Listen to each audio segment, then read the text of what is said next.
లో బీఆర్ఎస్ జిల్లా అధ్యక్షులు కంచర్ల రామకృష్ణ సమావేశం నిర్వహించారు. తెలంగాణ ఎన్నికల్లో ప్రజల తీర్పును గౌరవిస్తున్నామని రామకృష్ణ పేర్కొన్నారు.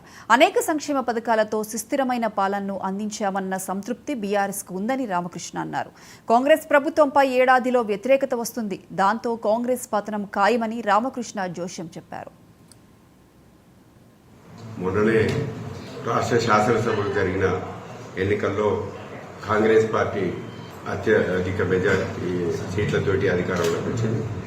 రాష్ట్ర ప్రజలు ఇచ్చిన తీర్పును యాదాద్రి భువనగిరి జిల్లా పార్టీగా మేము కూడా ప్రజలు ఇచ్చిన తీర్పును గౌరవిస్తున్నాం. గ్రామీణ ప్రజల ఆలోచన విధానానికి అనుగుణంగా బీఆర్ఎస్ ప్రభుత్వం పనిచేయలేదేమో అనిపిస్తుంది. వాస్తవానికి ప్రజల ఆలోచనలు ఎప్పటికప్పుడు మారుతా ఉన్నాయి.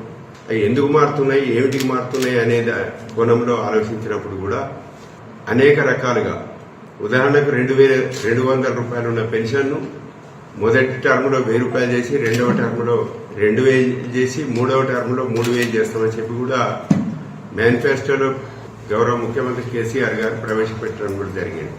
అయినా ప్రజలు ఇంకా ఏదో తెలియని అశాంతిలో ఉన్నట్టు అర్థమవుతా ఉంది.